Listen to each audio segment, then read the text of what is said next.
Muy bien, ya se está grabando en la nube. Vamos a admitir a todos. ¿Sí? Ahí está. Aníbal, podés ir poniéndole el flyer mientras tanto. El flyer de ingreso. Muy bien.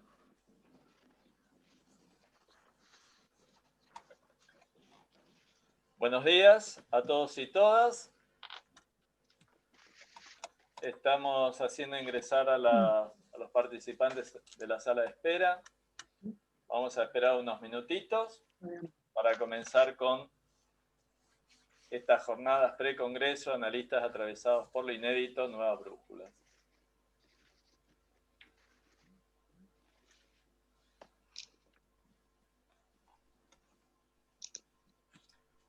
Bueno, creo que ya tenemos a las personas en la reunión. Buenos días a todas y todos. Soy Norberto Lloves, el secretario científico de nuestra querida escuela. Tengo el gusto de abrir las puertas para ingresar a estas jornadas, analistas atravesados por lo inédito, nuevas brújulas. Estas jornadas anticipan el Congreso Anual de la Escuela que, por los motivos públicos conocidos, se postergó al año próximo con un nombre: Cartografías del Sufrimiento Psíquico, Avatares de Época, actividad que tradicionalmente pone el broche al ciclo científico del año. Es una alegría realmente haber llegado hasta acá. Nosotros no podíamos, siguiendo el espíritu de la escuela, privarnos este año de la fiesta que representa compartir la producción de pensamiento psicoanalítico. Como lo dice el título de la jornada, este es un año inédito que puso a prueba la disposición al trabajo de toda la institución. Bajo la dirección de su presidenta, que hoy tenemos el honor de que forme esta primera mesa, Mónica Fabelúquez, la colaboración de todo el Consejo Directivo, la comisión organizadora del Congreso con Silvia Slashman como coordinadora, y cada uno de los equipos de trabajo de la escuela, integrado por socios y alumnos, así como la invalorable colaboración del personal administrativo para dar lugar a un nuevo producto de todo un año de labor con el psicoanálisis.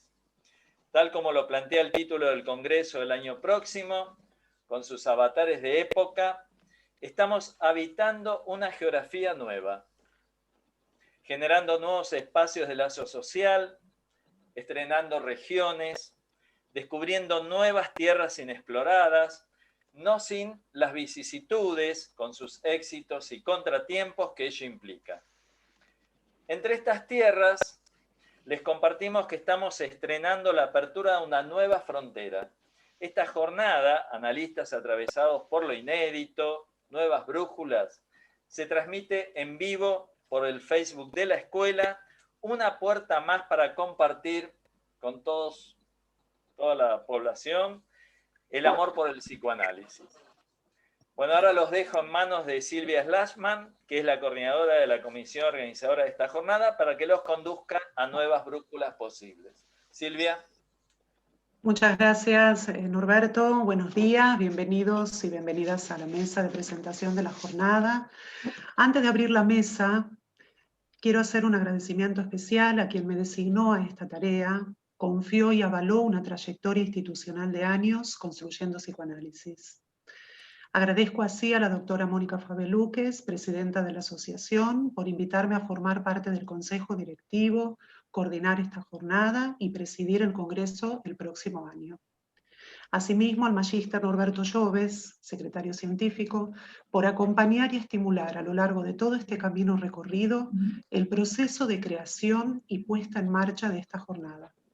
A todos los compañeros del Consejo por el apoyo constante y la disponibilidad para pensar creativamente y afrontar avatares propios de actividades de esta magnitud en esta época en particular.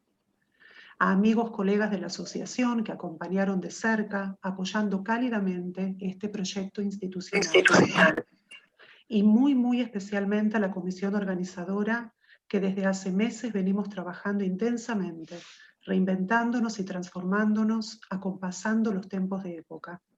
Un grupo de trabajo creativo, vivaz, apasionado, curioso, solidario, empático, riguroso y comprometido. Un especial reconocimiento al placer de la tarea compartida con Lili Feldberg, Viviana Garbulski, Tania León, Juli Lutzker, Nicolás Oviglio, Aníbal Repeto y Paula Sevilla. Analistas atravesados por lo inédito. Nuevas brújulas. Establecer un tiempo y un espacio para pensarnos, rescatando brújulas orientadoras. ¿Acaso es posible pensarlas en plural? ¿Apuntan a diversas coordenadas? ¿Habría nuevas derivas en el horizonte de nuestro quehacer teórico clínico actual? Brújulas actuales, nuevas, inciertas, transformadoras. ¿Qué cambia y qué permanece en nuestras cartografías internas, en nuestro quehacer clínico actual? Analistas en movimiento, interpelados frente a lo novedoso que moviliza, que conflictúa, que desafía a recorrer nuevos territorios inexplorados. Analistas impactados por las nuevas problemáticas en las que nos encontramos inmersos, transitando por diversos escenarios, compartiendo trama con el sufrimiento y el malestar social de nuestros pacientes. ¿Qué hacer con nuestro propio sufrimiento psíquico frente a una realidad con potencial traumático? Analistas que debaten, arman lazo, en permanente desarrollo, buscando herramientas novedosas y revalorizando la potencia de las teorías ya construidas y en ese interjuego entre lo instituido y lo instituyente, creando libertad. Analistas preguntándonos de qué modo ingresa la cuarta instancia, la realidad, en la tarea analítica. ¿Nos inclinamos en busca de nuevas brújulas orientadoras? ¿De qué modo nos incluye a los analistas la emergencia y la visibilización de la vulnerabilidad de lo social? ¿Qué lugar tiene lo colectivo ante lo traumático del impacto? ¿Cómo desplegar una nueva temporalidad que se impone al psiquismo, descoagulándola de un presente eterno en donde el futuro se aleja cada vez más brumoso? Analistas construyendo teoría, esa alteridad que nos habilita a pensar, investir el discurso del paciente y el propio con rigurosidad, explorando la clínica, inmersos en la realidad social que nos atraviesa. Analistas deseosos de partir hacia nuevas travesías en busca de coordenadas para los nuevos interrogantes que la realidad nos presenta. Los invitamos a acompañarnos a las 4 mesas plenarias que la jornada propone, para ir explorando algunas de estas temáticas y muchas más seguramente se irán sumando. En el día de hoy tendremos la mesa Tendiendo Nuevos Puentes, Horizontes y Fronteras del Analista Contemporáneo, con la doctora Mónica Fabelú, que es la presidenta de la institución, y el licenciado Carlos Busetti. El viernes nos adentraremos en las cartografías internas, en el eje teórico, nuevas teorizaciones sobre lo actual, tiempos de invención y redescubrimiento, y los panelistas serán el licenciado Enrique Ascaso y la licenciada Magdalena Echegaray. El sábado empezaremos a pensar el quehacer clínico en esta época. El título de la mesa, Avanzando sobre lo inexplorado, desafíos clínicos y creatividad. Los panelistas serán la licenciada Graciela Coan y el doctor Héctor Fiorini. Y cerraremos la jornada con la implicación del analista en las problemáticas sociales. El título de la mesa, El analista y sus escenarios, del impacto a la elaboración colectiva. Serán los panelistas la licenciada Marta de Justi y el doctor Marcelo Viñar. Con profunda emoción, entusiasmo y alegría, iniciamos nuestra travesía compartida.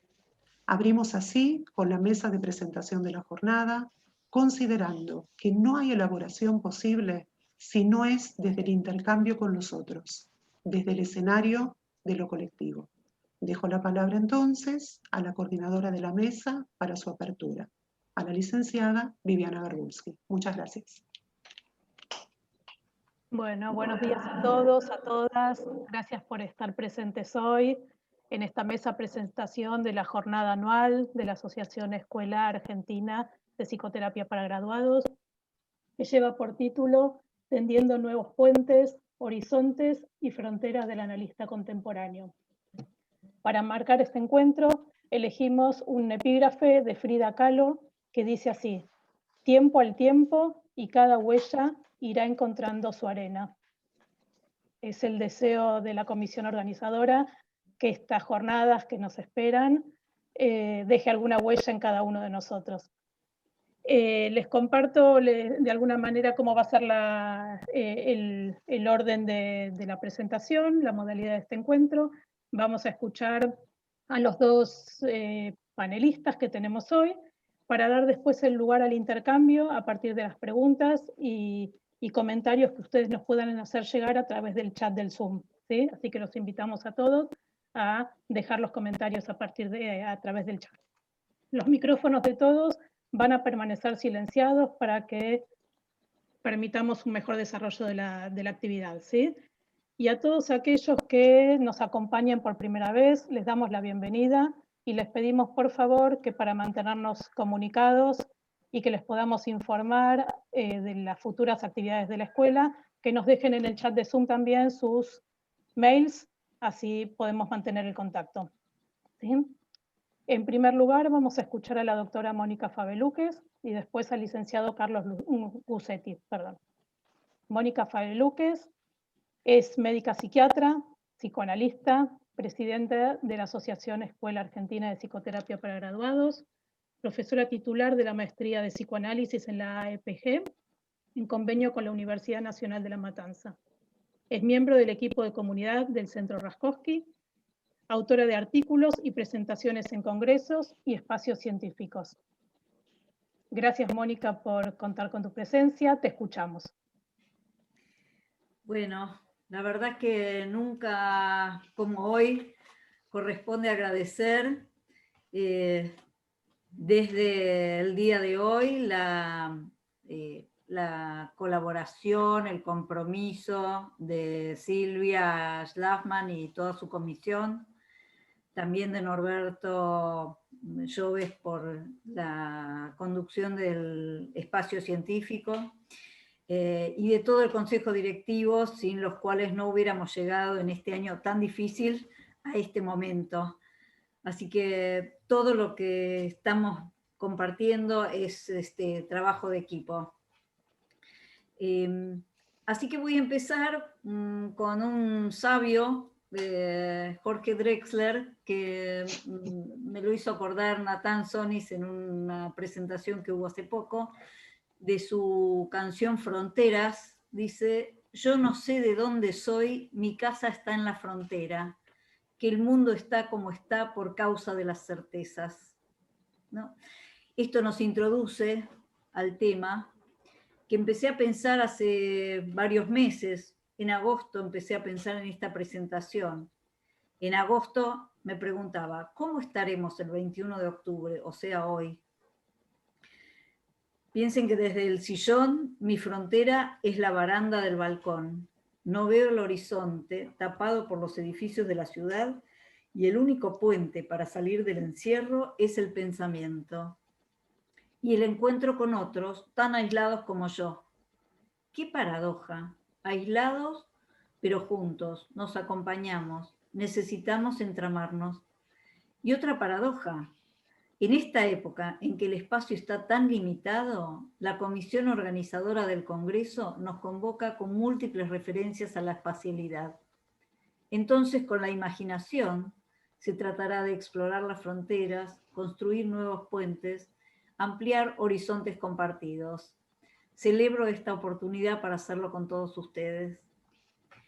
Esta empresa la pienso posible solo desde un psicoanálisis contemporáneo. Estoy atravesada por las teorías en construcción. Atenta a las problemáticas de la época, voy armando una posición frente a estas.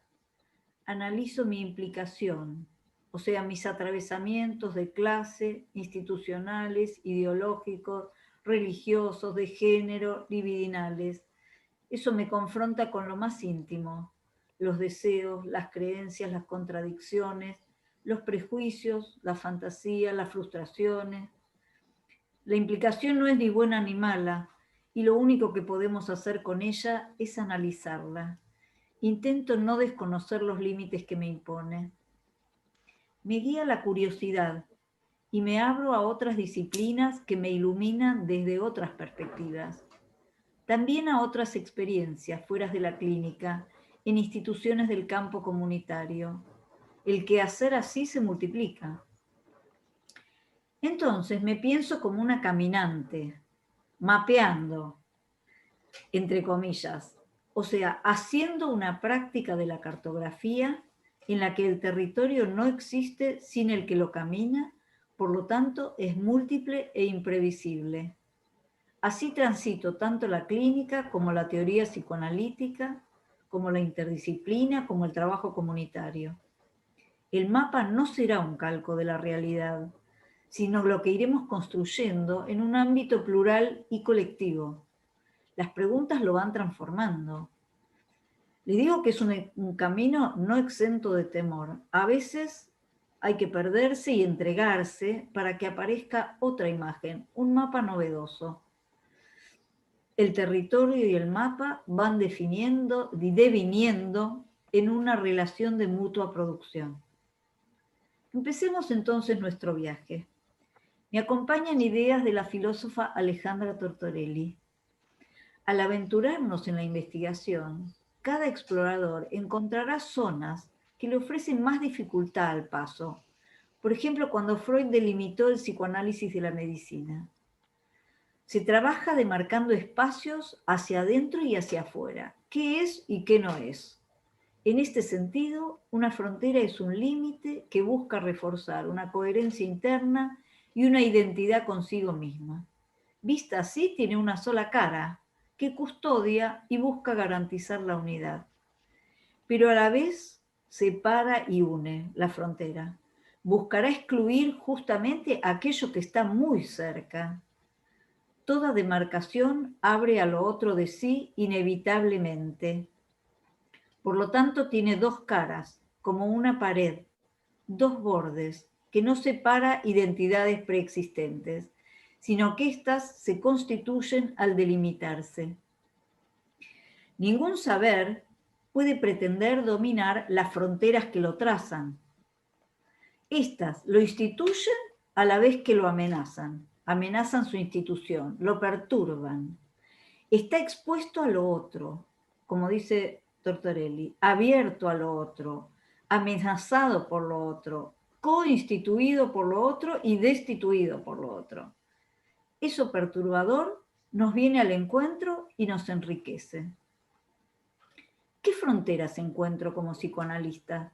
Hagamos un juego en donde me acompañan como de lo más chiquito del consultorio o el Zoom a lo más amplio. Primero, las fronteras en la clínica. Pensando desde una perspectiva múltiple, desde la complejidad, cuando me encuentro con un paciente, estarán incluidos lo biológico, lo psíquico, lo vincular, lo social y lo cultural, como si fuera un holograma, que si uno lo mueve se ve una parte o la otra. Parto con la convicción de una frontera indefinida entre la salud y la enfermedad. Y creo que cada expresión psicopatológica muestra el mejor intento de autocuración posible frente al sufrimiento mental. La clínica actual se caracteriza por una complejidad irreductible. Son los malestares contemporáneos. Cambiaron los pacientes y también, por suerte, los analistas, que oyen lo que antes les resultaba inaudible. Se ampliaron los límites de la analizabilidad. Y no porque querramos, sino porque quizás no tenemos opción. En ese campo, además de las categorías clásicas de neurosis, psicosis y perversión, apelo a abrir esas fronteras cerradas e incluir los problemas del narcisismo, lo fronterizo, lo traumático. Me orienta en los pacientes graves, en las fronteras de la analizabilidad, tomar como brújula el Freud de después del 20 y los post-freudianos, Ferenczi, Balint, Winnicott, Green, entre nosotros, Hugo Bleichmar, Ruben Zuckerfeld, entre otros. Proponer como modelo del aparato psíquico la tercera tópica, con la presencia universal y estructurante tanto de la represión como de la escisión, permite comprender de otro modo la vida mental. Un aparato psíquico en el que el inconsciente es heterogéneo, con la existencia en él de dos posturas psíquicas, en donde algo se procesa psíquicamente y algo se actúa o se evacúa al soma. Dadas las fallas de la estructuración psíquica, encontramos operando mecanismos de defensa primitivos, y ante el retorno de lo desmentido aparece la angustia de desamparo. Escucho en estéreo, o como si fueran diapositivas superpuestas. Esto es un guiño para los mayorcitos que saben lo que es una diapositiva. El inconsciente reprimido, el narcisismo con las identificaciones, la compulsión a la repetición con las actuaciones, las marcas del trauma, el vacío, el derrumbe, lo desmentido, en fin, tantos planos. Saliendo un poco del consultorio, encontramos los textos, los conceptos, las teorías, y ahí también hay fronteras. Encontramos distintas teorías dentro del psicoanálisis. A la par de los conceptos fundamentales, han ido naciendo otros a la luz de las problemáticas que nos van interpelando e incomodando. Pienso en múltiples psicoanálisis, entonces. O sea, en realidad, psicoanálisis es lo que cada psicoanalista dice que hace. Entonces, cada psicoanalista define qué balizas lo orientan en la teoría en la clínica y desde ahí poder debatir con otros con mayor o menor apertura. Algunos son impermeables a los que no son del palo. Es un lío comunicarnos entre nosotros. A veces usamos las mismas palabras pero con otro sentido. Por ejemplo, inconsciente. Hay varios inconscientes. Otras veces nuevos términos revelan nuevos conceptos. A veces las palabras funcionan como guiños para los de la parroquia, como señales de la pertenencia institucional. Las instituciones psicoanalíticas pueden funcionar como custodios del saber instituido, en ese caso cerrar las fronteras, y el dogmatismo empobrece el intercambio y la aparición de lo nuevo. Ahí se terminan armando islas en que solo se habla entre iguales. En otras instituciones, como la nuestra, sostenemos la apuesta del pluralismo, respetuoso con la diferencia a la que no intenta anular. Y si salimos un poco más y encontramos otras disciplinas, ahí hay otras fronteras. Freud inauguró el psicoanálisis planteando una posición intermedia entre la medicina y la filosofía, entre la objetividad del cuerpo y la abstracción de las ideas. Y sin embargo, su obra es un modelo de producción interdisciplinaria, de cruce de fronteras, tanto cuando usa las otras ciencias como metáforas y modelos, como la física o la biología, como cuando las problematiza y propone nuevas conjeturas para sus puntos de dificultad. Va tendiendo puentes, no se queda con una sola posición.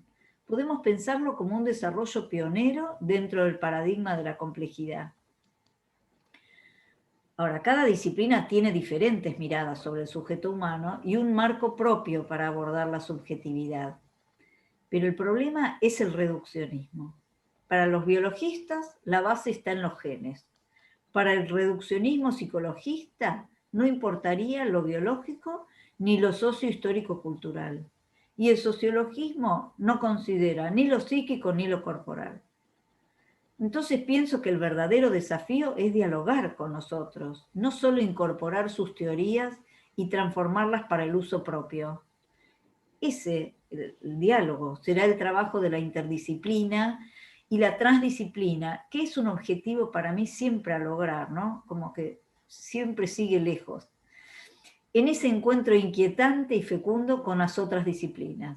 Para mí, mis dialogantes son las neurociencias, la salud mental, el arte, las ciencias sociales, la política, la ecología, el campo feminista, el campo de género.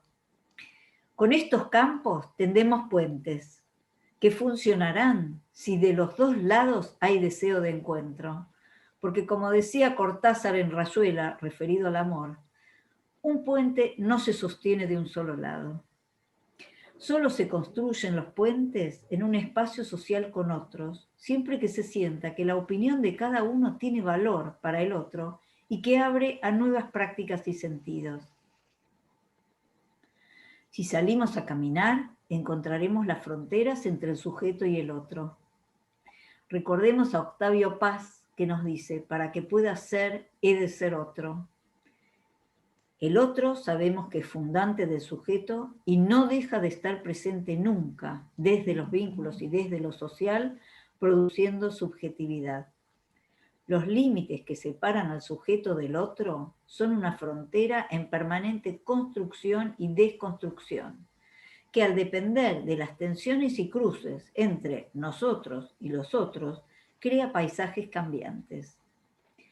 La otredad es frecuentemente desconocida, resistida, negada. El ajeno se presenta como el desconocido, el extranjero, el intruso, y es rechazado como una amenaza. Pero hoy más que nunca es imprescindible reconocer al otro como semejante. El riesgo fácil es que si no, se vuelva un enemigo. A veces la frontera es entre la destructividad y la supervivencia. El cuidado por uno mismo implicará el cuidado por el otro. En esta situación de pandemia, la comunidad toda está afectada por la catástrofe, pero no todos del mismo modo. Reconocer las particularidades del sufrimiento generará acercamientos y posibilidades de pensamiento. La asociación ofreció al comienzo de la pandemia una línea de contención telefónica gratuita para la comunidad, desde la convicción de que el lazo social es un importante sostén para atravesar las situaciones traumáticas. Los grupos de encuentro funcionaron en forma virtual, produciendo efectos subjetivantes aún con pocas reuniones. Otra cuestión es que la pandemia redefine la realidad exterior y analistas y pacientes estamos juntos, entre comillas, en eso, movilizando la transferencia y contratransferencia por algo que pone en juego la supervivencia de ambos. El analista como otro aparece en el comienzo de las sesiones. Nos preguntan, ¿vos cómo estás?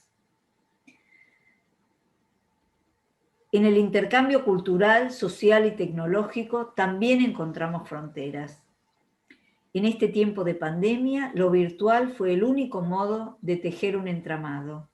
Lo que cuestionábamos se transformó en una herramienta y estamos en un gigantesco experimento a nivel planetario. La virtualidad configurará nuevas formas de subjetividad y los excluidos son más preguntas que respuestas. Quiero compartir un trabajo en las fronteras. Formo parte del equipo comunidad del Centro Asistencial del Centro Raskowski, donde llevamos adelante prácticas en diversos ámbitos comunitarios, distintas instituciones, centros de primera infancia, etc. Para mí es una oportunidad increíble para ver la potencia de la intervención psicoanalítica más allá de la frontera de la clínica. La apuesta es recrear estrategias sin perder nuestra referencia teórica. Ulloa decía, hay que hacer sin desmentir el inconsciente. El trabajo del psicoanalista en contextos psicosociales obliga a una posición diferente de la de la clínica. Pensar con otros ahí es hacer una subjetividad en común, como nos decía Leucovitz en un hermoso artículo, La subjetividad heroica. Uno va de afuera y en esa intervención construye un nosotros. Encontramos sufrimientos que arrasan la capacidad de pensar y de realizar proyectos. El desafío ahí es pensar y nombrar con ellos el problema, no ir sabiendo qué deben hacer. El grupo será el ámbito privilegiado para operar. Buscamos que la palabra circule.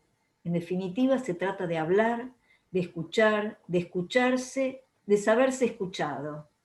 No hacemos interpretaciones, estamos psicoanalistas, escuchando. Miremos finalmente los horizontes, ¿no? Más allá de las fronteras. Pero encontré con sorpresa que horizonte deriva del griego horizon, que significa límite, referido a la línea imaginaria que divide el cielo de la tierra. En el horizonte se destacan las formas a lo lejos. Es el espacio que permite recorrer lo que está por delante. Lo pienso entonces como una apertura al futuro, a las expectativas, a los proyectos, a lo que todavía no es. Los horizontes son en ese sentido oportunidades. Son las apuestas concretas a lo que puede ser, sea. Me propongo entonces un horizonte para el psicoanálisis, donde por un lado la práctica clínica se expanda cada vez más, donde las fronteras entre escuelas y entre disciplinas se vuelvan más permeables, pero más allá, donde siga ofreciéndose como una herramienta en la construcción de salud mental en distintos ámbitos, en distintos espacios colectivos, para participar con los propios colectivos en el abordaje de los problemas de la existencia. Confío en la posibilidad de desarrollar una dimensión micropolítica, que el psicoanálisis sirva a la resistencia contra el capitalismo extremo, el consumo, la adaptación, con psicoanalistas en conexión con otros con los que generar una sinergia, una fuerza. Nunca solos, cruzando fronteras. Bueno, hasta acá. Muchas gracias. Gracias, Mónica, a vos. Muchísimas gracias. A todos los que vayan teniendo preguntas, los invitamos a que las vayan poniendo en el chat y después para poder iniciar el intercambio a partir de esas. Vamos a escuchar ahora al licenciado Carlos Busetti. Carlos es psicoanalista, licenciado en Psicología de la Universidad de Buenos Aires, ex coordinador del Servicio de Psicopatología de Adultos del Centro de Salud Mental número 3 de la Ciudad de Buenos Aires y docente del posgrado de psicoanálisis de la misma institución. Ex docente de las Facultades de Psicología y Ciencias Sociales de la Universidad de Buenos Aires. Ex director de la Red de Investigación en Psicoanálisis, Reuniones de la Biblioteca. Docente titular de la Facultad de Psicología de la Universidad y Salud. Miembro y expresidente del Colegio de Psicoanalistas. Autor de numerosos artículos en revistas de Argentina, Brasil y México. Autor de los libros El sujeto en la clínica freudiana, ¿Qué cura en el psicoanálisis? Y Psicoanálisis en movimiento, fragmentos e iluminaciones, publicado en 2019. Te escuchamos, Carlos. Bueno, muchas gracias. Desde ya quiero agradecer a la comisión organizadora, a Silvia Schlafman, que fue quien me invitó, a Viviana Garbulski, que coordina esta mesa, y también quiero dedicar un agradecimiento especial a Norberto Lloves, a quien conozco desde hace muchos años, nos conocemos hace mucho tiempo, y la verdad que nos tenemos una simpatía mutua. Me sorprende enormemente el trabajo de Mónica, porque encuentro que tenemos una sinergia absoluta. Estamos transitando los mismos significantes y pensando cosas bastante parecidas. Es una alegría entonces que, sin habernos puesto de acuerdo, de repente estemos tan de acuerdo. Bueno, mi escrito se llama De mapas, fronteras y puentes. Ya sabemos, son las cosas que han circulado todo el tiempo. ¿Por qué? Porque cuando me puse a pensar en la presentación de hoy y leí los documentos de convocatoria de este evento, me encontré con esas metáforas desde el título del Congreso postergado, que introduce la cartografía, pasando por el de esta prejornada, que invoca la brújula, hasta el de esta misma mesa, que habla de puentes, horizontes y fronteras, y todo eso nos llama a emprender una travesía. Y en este momento, como sabemos, las únicas travesías posibles, los únicos viajes que podemos emprender, al menos en nuestro país, son los viajes imaginarios, ya sea que nos transporte una novela, una película, un ensayo teórico o la propia imaginación. Los relatos de nuestros pacientes también son otra forma de viajar. ¿Y qué decir de los encuentros como este, entre colegas, que son tan abundantes en estos tiempos del Zoom? El viaje que hoy quiero emprender con ustedes, donde les voy a pedir que me acompañen, va a hacer escala en algunos textos literarios. Nos vamos a demorar en algunas citas para intentar poner palabras, lo más bellas posibles, a las circunstancias excepcionales que atraviesa el planeta, al impacto singular que produce estas circunstancias en cada uno y a su incidencia en las teorías con las que trabajamos en la clínica. Ya Freud decía que los poetas saben más sobre el alma humana que los psicoanalistas. Empecemos por las cartografías. Cuando en la adolescencia viajaba como mochilero con mis amigos de entonces, siempre nos conseguíamos una carta muy precisa de la zona a recorrer. Allí se indicaban las curvas de nivel, las distancias parciales, la orientación y los principales accidentes del terreno. Interpretarlas era trabajoso y daba lugar a discusiones en el medio de una senda patagónica. Eran planos enormes que había que plegar y desplegar con cuidado. Así todo, siempre nos esperaba una sorpresa. Algo que no estaba indicado en la carta. El mapa no recubría exactamente el territorio. Cuenta Borges, Primera Escala, con su ironía filosófica, en un texto titulado Del rigor en la ciencia, que por supuesto con toda su clásica manera de plantear las cosas, atribuye este escrito a un escritor del siglo XVII, dice lo siguiente, es muy breve y me parece que no tiene desperdicios. En aquel imperio, dice, el arte de la cartografía logró tal perfección que el mapa de una sola provincia ocupaba toda una ciudad y el mapa del imperio toda una provincia.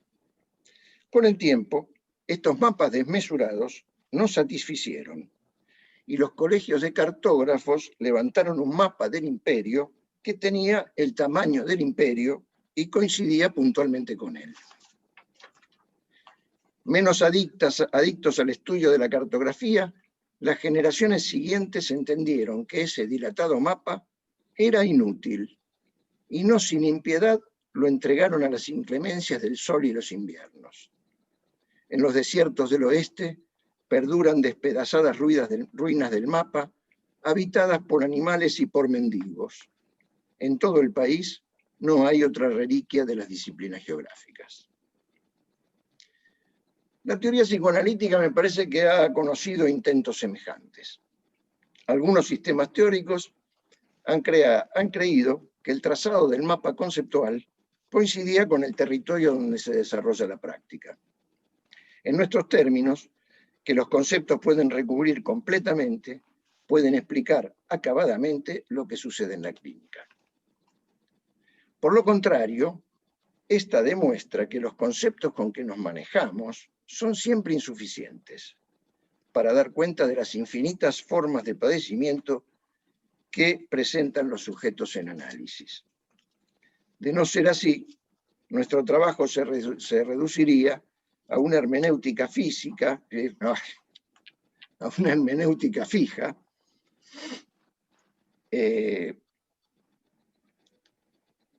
basada en modelos invariables, claves de interpretación como las que Freud destituye en el libro de los sueños.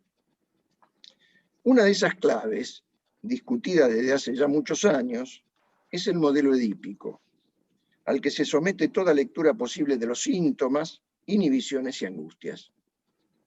Los numerosos cuestionamientos a ese modelo, verdadera cartografía de la psiquis, desde el antiedipo hasta los desarrollos del feminismo y las teorías de género, han relativizado su centralidad en la arquitectura de las diversas teorías psicoanalíticas. Y aquí coincidimos con Mónica. No hay un psicoanálisis. Tanto Freud como Lacan han sido muy prolíficos en el trazado de mapas teóricos con diferentes esquemas gráficos que pretenden dar cuenta de la estructura del aparato psíquico. Abrimos un paréntesis y quiero decir algo sobre esto. Como una nota al margen, seguimos usando de un modo un tanto desenfadado esa idea de aparato psíquico, concepción maquínica propia de la ciencia de fines del siglo XIX y principios del XX. Hoy quizás sería más justo designar al psiquismo como un organismo cyborg, considerando que las diversas prótesis tecnológicas de uso común tienen un lugar en el inconsciente y condicionan la constitución del sujeto. Me permito acá una pequeña digresión personal. Ha nacido una nieta mía en el exterior, muy lejos de aquí. No la conozco más que a través de la pantalla. Pero lo que sí observé es que a los 2 meses, ya tiene 9, a los 2 meses la niñita en un panel de juegos que tiene, se miraba en el espejo y se reía. A los 2 meses. Entonces le dije a mi hijo, mirá, Lacan decía que era después de los 6. Pero me parece que como estuvo expuesta permanentemente a la pantalla, porque esa es la forma de comunicarse con el resto de la familia, algo se ha transformado en la constitución de su psiquismo. Y entonces se adelantó un poco el estadio del espejo, ¿no? Esto quiero decir con lo de un organismo cyborg, porque no es un organismo puramente biológico, es una suerte de conjunción entre lo biológico y lo tecnológico que contribuye a la constitución del aparato de una manera muy particular, que todavía no tenemos del todo claro porque no hay suficiente tiempo, no se ha desarrollado suficiente tiempo. Volviendo a los mapas teóricos, que decía que en Freud y Lacan son muy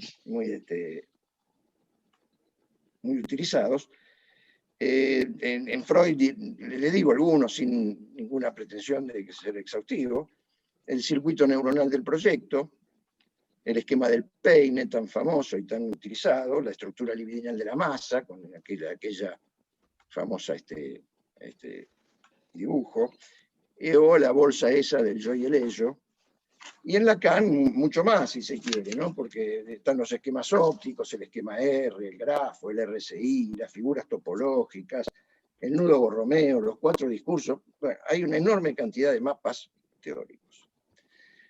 Pero lo singular de todas estas cartografías es que nunca pretendieron ser definitivas. Cada uno de esos intentos siempre estuvo sujeto a revisión y suplementación. Cuestión que me parece que no vale la pena explayarme. Por otra parte, ya Freud definía a su metapsicología como nuestra mitología, subrayando el carácter ficcional de sus especulaciones.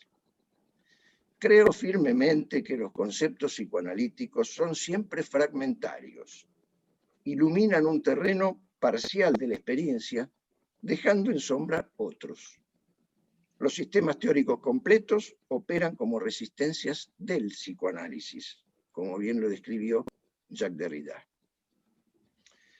Si hablamos de cartografías, no podemos eludir el nombre de Félix Guattari, quien trazó las cartografías del deseo, un método analítico que puso de cabeza al psicoanálisis tradicional y a los agenciamientos colectivos.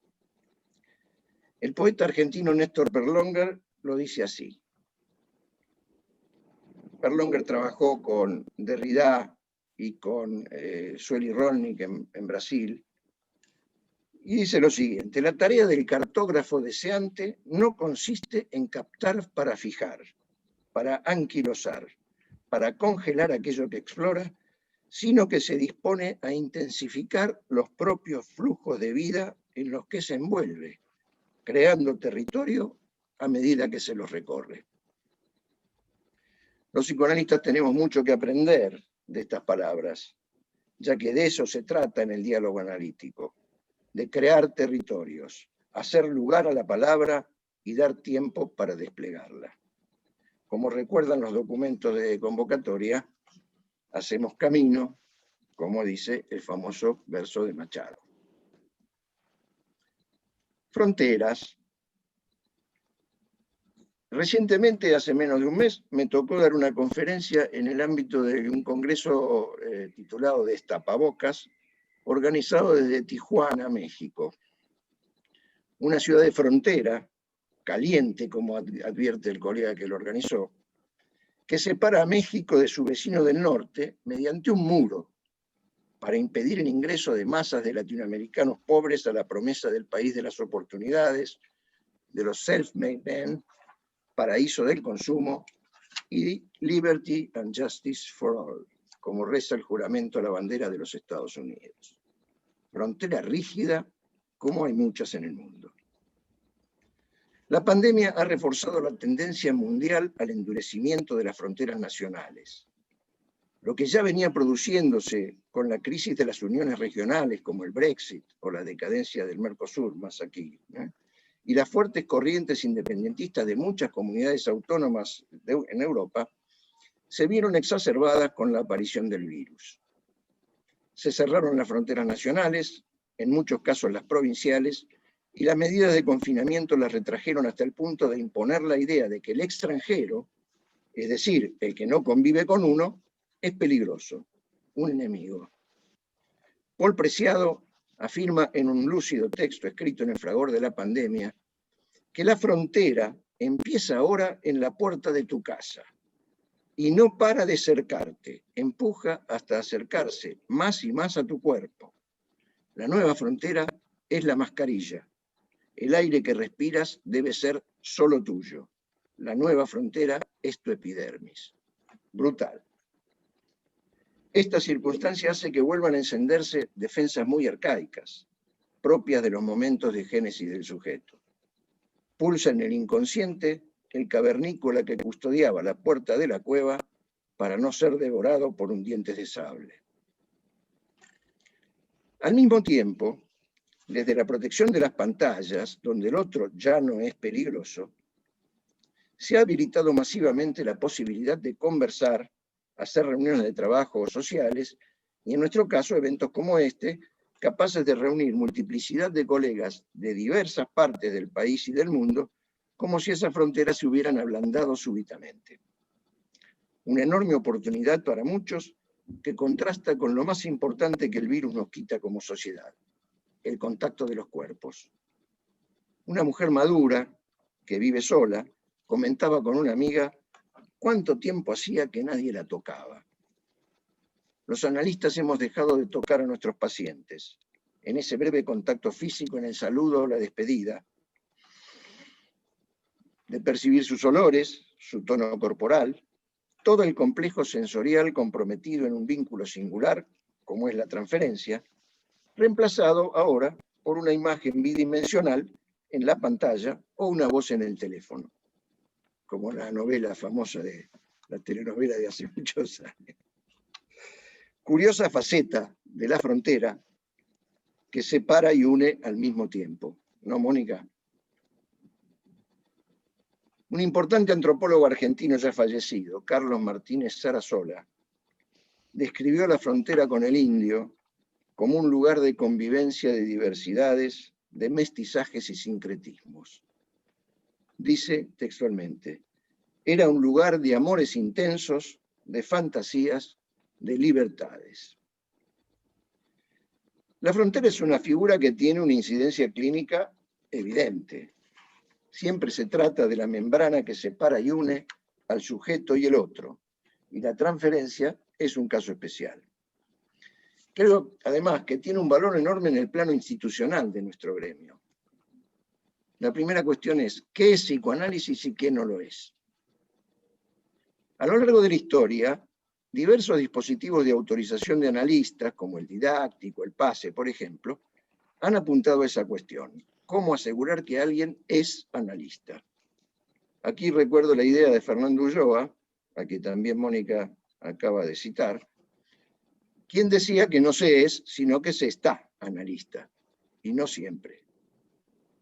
Asimismo, la distinción entre psicoanálisis y psicoterapia fue en algún momento un problema crucial.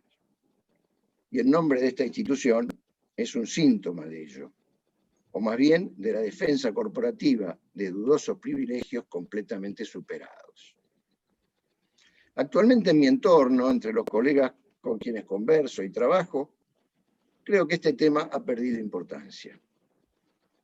Por otra parte, Freud había apuntado ya en 1914, cito, la teoría psicoanalítica es un intento por comprender dos experiencias, el hecho de la transferencia y el de la resistencia. Cualquiera que adopte estas experiencias como punto de partida de su trabajo merece llamarse psicoanalista, aunque llegue a resultados diversos a los míos. Esto lo dice en la historia del movimiento psicoanalítico. Una frontera muy blanda, como puede verse. Es preciso tan solo atravesar esas experiencias clínicas para estar en el campo del psicoanálisis. En otro lado, sostengo irónicamente una tautología. Psicoanálisis es lo que hacemos los psicoanalistas. En estados de excepción como este, con la migración de los consultorios a las interfaces tecnológicas, con las consultas disparadas por las angustias que provoca y la privación de los contactos físicos, es imprescindible subrayar lo que Ferenczi llamó elasticidad de la técnica. Más que nunca, los analistas debemos estar disponibles para recibir las demandas de los pacientes a través de los medios que fuesen, trabajar con ellas y a veces satisfacer algunas para sostener el principio de abstinencia. Precisamente, este principio ético-práctico, ya que sin abstinencia no hay trabajo posible, es puesto a prueba en tiempos de tragedia social, ya que todos, pacientes y analistas, compartimos la misma incertidumbre, las mismas restricciones a los movimientos y la misma proximidad de la muerte. Por otro lado, el mundo que nos espera, el que espera a nuestros hijos, ya que el que espera a nuestros nietos es inimaginable, requiere de fronteras disciplinares extremadamente permeables, como la gestión de la pandemia y sus sucesivos fracasos y algunos éxitos lo demuestran. Ya observamos que las tradicionales disciplinas científicas y profesionales han dejado de garantizar un lugar en el mundo del trabajo. Roger Caillois, un autor bastante olvidado, a pesar de que ha tenido una relación muy estrecha con la Argentina, en particular con la revista Sur y Victoria Ocampo, invitaba Caillois a inventar ciencias diagonales que pusieran en relación objetos disímiles pero emparentados de manera insospechada. Por ejemplo, la pintura abstracta y el diseño de las alas de las mariposas o las vetas de las ágatas. Busca otra forma de mirar el mundo. Las teorías psicoanalíticas obedecen a esta lógica, ya que atraviesan saberes disímiles. Filosofía, biología, mitología, historia, arqueología, matemática, lógica y tantas otras, articulándolas al modo del bricolaje. En apoyo de esta idea, Gregorio Kaminsky afirma: parece un tanto inútil establecer y recortar las correspondencias disciplinarias. ¿Qué es filosofía? ¿Qué es psicoanálisis? ¿Qué es historia? Más aún, ¿qué corresponde a la teoría y qué a la práctica? Vamos a los puentes. En un rincón de su obra y fiel a su espíritu iconoclasta, el Caillois que citaba recién, recuerda la etimología romana del pontífex.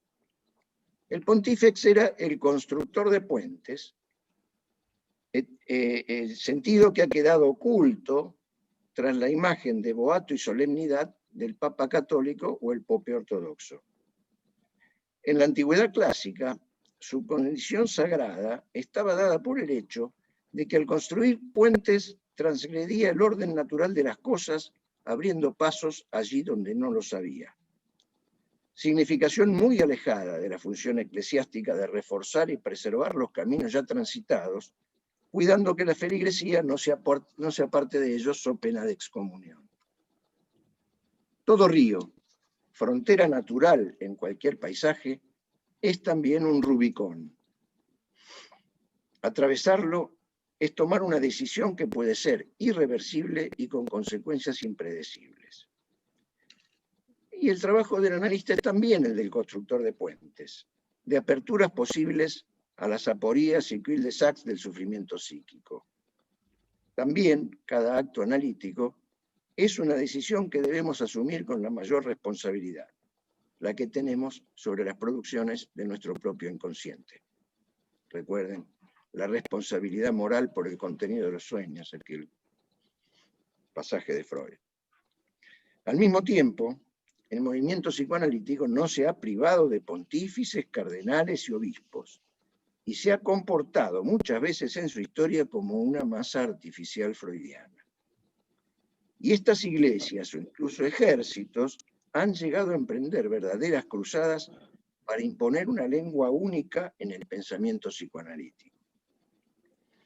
La extrema fluidez que paradojalmente impone la pandemia requiere aceptar el multilingüismo imperante, incluso los inevitables mestizajes que produce el aumento de la circulación de discursos a través de estos medios. El acceso casi ilimitado a diversos eventos, conferencias o cursos nos sumerge en lenguas extranjeras para nuestro dialecto, el que nos sirve como señal de reconocimiento mutuo y nos otorga identidad y pertenencia. Se trata de las variadas ortodoxias regionales que responden en general al narcisismo de las pequeñas diferencias. Tal vez esta oportunidad sea propicia para dejar caer en desuso el término ortodoxia y su complementario heterodoxia en el dominio de nuestro arte, para dar más lugar a la idea de que se trata de teorizar las prácticas, dar cuenta de lo que efectivamente hacemos y no de practicar teorías ya establecidas y grabadas en la piedra para permanecer incólumes. Como afirma nuestro compañero de ruta de hoy, Félix Guattari, el problema no está en tender puentes entre dominios ya constituidos y separados entre sí, sino en instalar nuevas máquinas teóricas y prácticas capaces de barrer las estratificaciones anteriores y establecer las condiciones de un nuevo ejercicio del deseo. Cartas náuticas. La pandemia produjo un corte tajante, una brutal detención en el vértigo del ideal de progreso capitalista y de depredación del ambiente. Opera en todos los planos de la vida. Transforma la economía, la política, el trabajo, las relaciones sociales y, como decía antes, incide en los pliegues más íntimos de la subjetividad. Como afirma Bifo o Franco Berardi, el virus es un recodificador universal. Ya nada volverá a ser como antes. Y el futuro imaginable está poblado de destrucción y al mismo tiempo de oportunidades. En lo que concierne a nuestro oficio, se impone la pregunta: ¿seremos capaces de construir las máquinas teóricas y las prácticas adecuadas a los tiempos que vienen? La historia decía que el psicoanálisis atravesó varias catástrofes, 2 guerras, persecuciones, exilios, y siempre sobrevivió creativamente. La primera generación, muchos de los cuales estuvieron en el frente de la Gran Guerra, produce una teoría del trauma, la compulsión de repetición y la pulsión de muerte. Winnicott, trabajando bajo las bombas, aprende con sus pacientes a jugar. La Shoah deja sus marcas en los sucesores del maestro. La persecución política y el exilio en América Latina hicieron escribir y enseñar a muchos analistas. La pandemia es una tragedia más, pero también una muy distinta a las anteriores. La gran diferencia es que viene a interrumpir una temporalidad vertiginosa y un poder tecnológico nunca antes conocidos. El capitalismo tardío ha desplegado su potencia destructiva sobre la naturaleza y las personas, reducidas a mano de obra barata en el mejor de los casos o a desechos sociales en los peores. La avidez de lucro no se detiene hasta conseguir la autodestrucción de la especie. Esta pandemia es el resultado anunciado de esa brutal agresión al ambiente y a los lazos sociales de solidaridad y empatía. Innumerables indicios, desde hace ya décadas, de la probabilidad de que un virus desconocido podría afectar a la población mundial, provocando una catástrofe gigantesca, fueron desmentidos reiteradamente. Los medios de comunicación y las redes sociales han sido protagonistas de ese trabajo, así como lo son en este momento, de un ruido de fondo permanente e intrusivo que paraliza la capacidad de pensar de amplias masas de la población. Ese ruido anida en los recursos defensivos más primarios, como la desmentida y la proyección. Y así se producen las conductas sociales irracionales y autodestructivas, como vemos todos los días en las aglomeraciones y desafíos a los medios de cuidado, la media de cuidado. En estas condiciones estamos trabajando en la salud pública, haciendo frente a situaciones de desamparo y exclusión, en diferentes sistemas de prestación y en la consulta privada. Yo puedo dar testimonio de mi clínica privada, a sabiendas de que se trata de una muestra de un valor ínfimo para la observación social. Pero esa microscopía, ese uno por uno, toca el meollo de la relación del sujeto con el otro. Y la pandemia algo cambió. El otro, como decía Canetti, es en principio un malhechor. Y ahora además porta un virus que puede matarme. Paranoia y desmentida son los extremos entre los que basculan las angustias que nos invaden, al igual que a nuestros pacientes.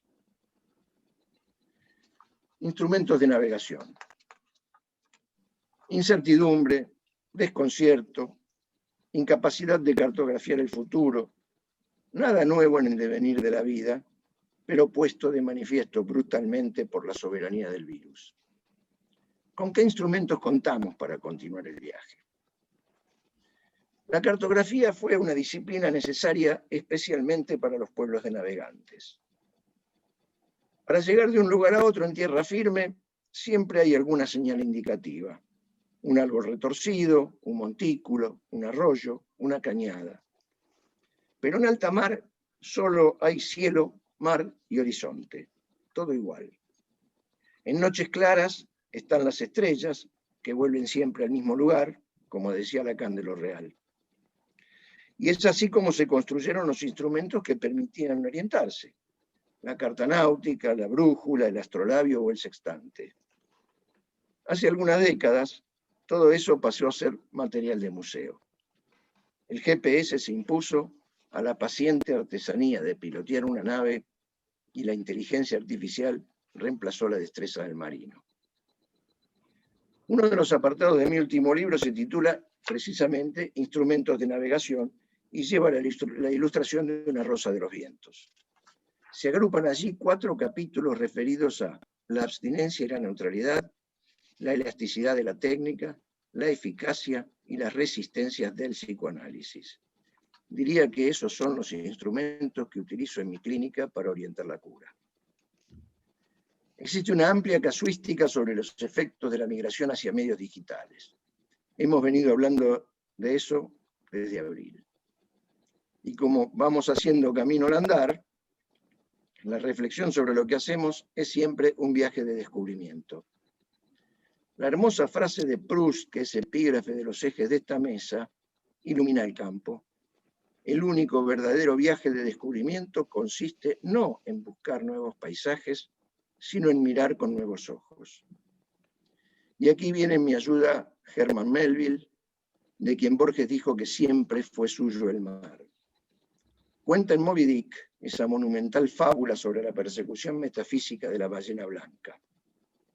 Dice así: tras una larga y atenta observación de horas diurnas, cuando la noche esconde al animal, la mente sagaz del cazador establece su rumbo, como el piloto sitúa la costa, de manera que, gracias a la destreza del cazador, la proverbial evanescencia de algo escrito en el agua, como es la estela de una ballena, se vuelve tan indeleble como la tierra firme.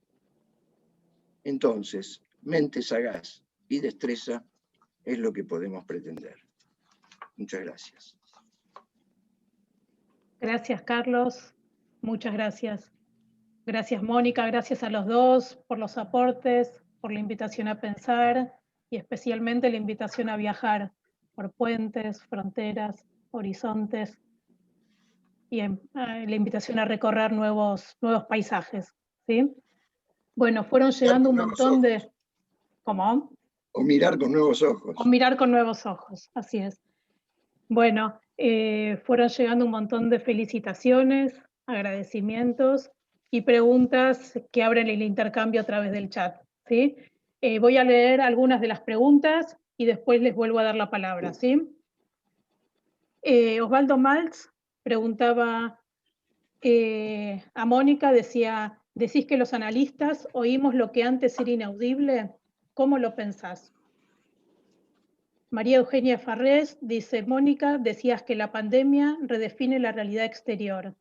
¿Cómo lo pensás? ¿Tiene para vos alguna relación con el cambio en el tipo de estímulos que cada sujeto recibe hoy? Miguel Maldonado decía, gracias Mónica, una ponencia para pensar. ¿Será necesaria una cartografía para la actitud analítica de ir construyendo puentes? Y Maldonado vuelve a preguntar, estimado Carlos, ¿también podría ser que Lacan nunca vio u observó un bebé de 2 meses y lo reconstruyó? ¿Es posible que esa capacidad de los recién nacidos de 2 meses, como muchas otras habilidades de ellos recién, se están conociendo desde hace no muchos años? Y Mabel Fuentes dice, agradece y felicita, dice que es muy interesante el panorama que abre pensar la transdisciplina, y dice, los dos coinciden en que psicoanálisis es lo que hacemos los psicoanalistas. Antes se pensaba que para ser psicoanalista había que cumplir con algunas premisas, a rellenar según las teorías, que definían el psicoanálisis. Interesante cambio de perspectiva. Parece una definición. ¿Cómo es? ¿Primero el huevo o la gallina? Bueno, dejamos ahí y abrimos el diálogo, ¿sí? Carlos. Bueno, hay algunas preguntas dirigidas a vos. Adelante. Bueno, pensaba que esto de escuchar lo inaudible es una constante, digamos, ¿no? Si empezamos desde Freud, cada teorización permitió escuchar lo inaudible. En ese sentido, somos freudianos todo el tiempo. El asunto es que cada vez que abrimos, realmente aparece algo que no pensábamos. Por ejemplo, pensar en la desmentida no como algo de lo patológico, sino como un mecanismo que está disponible para cualquiera de nosotros frente al dolor de existir, tanto como la represión, me parece que modifica la escucha y permite meterse de otro modo con lo que escuchamos. Lo mismo voy a relacionar con esto de qué es un psicoanalista. Creo que el asunto no es que cada uno sea varios psicoanalistas, ¿no? Cada uno será el que sea, según lo que va eligiendo para orientarse. Ahora, tomemos por ejemplo, no es lo mismo pensar el deseo como buscando el objeto perdido, como lo pensaba Freud, que el deseo centrado en la falta, como lo piensa Lacan, que el deseo, como lo pensaría Spinoza y Deleuze, como esa fuerza que mueve a investir el mundo, y que entonces los objetos del deseo son infinitos, ¿no? No porque falte nada. En ese sentido, ahí uno sabrá que existen otros que piensan diferentes, y uno tendrá que ser coherente con lo que haga según con eso que lo define, que eso que eligió. En ese sentido, estas nuevas teorías que yo vengo leyendo desde Deleuze y Sueli Rolnik y esto, me parece que conmueven un montón de certezas que antes que organizaban mi pensamiento. Y en ese sentido digo que el psicoanálisis que hago hoy seguramente es diferente al que hacía hace 20 o 30 años.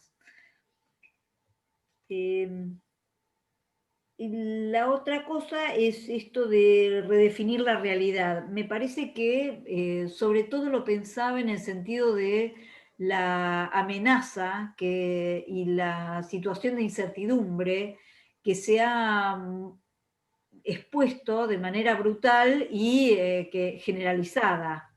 No hay ningún paciente que diga lo que me pasa a mí solo me pasa a mí, ¿no? En ese sentido es una realidad compartida. Bueno, dejaría por acá. Bueno, me gustó mucho la pregunta de Miguel Maldonado, porque es muy probable que Lacan nunca haya visto un bebé de cerca. De todas maneras, él se apoya en otros autores cuando dice que entre los 6 y los 18 meses el niño, a diferencia del mono, descubre que el que está del otro lado del espejo es el mismo, ¿no? Digo, eso puede ser. De todas maneras, a mí me parecía importante, qué sé yo, como una cosa un poco lateral a la cuestión que estamos discutiendo, poner en cuestión esa idea de aparato psíquico. A mí siempre me suena, porque además la palabra aparato en porteño tiene un sentido, ¿no? De alguien que es un aparato. Entonces el aparato psíquico me gusta más pensarlo como un organismo, como algo que tiene más que ver con la ciencia de nuestra época, ¿no? Las referencias de la época son las que han determinado las metáforas que se han utilizado en cada una de las teorías psicoanalíticas, en cada una de las teorías del mundo, ¿no? De las imágenes del mundo, de los físicos también, ¿no? Eso por un lado. Otra cosa me parecía interesante lo de la desmentida, ¿no? Porque cuando Mónica saca la desmentida de los mecanismos psicopatológicos para ponerlos en los mecanismos de la vida misma, obviamente que la desmentida es imprescindible para vivir. Si no fuera así, estaríamos todo el tiempo amenazados contra el rincón porque nos vamos a morir. Entonces, lo que es preciso para vivir es, bueno, ya lo sé que nos vamos a morir, pero aún así hacemos, ¿no?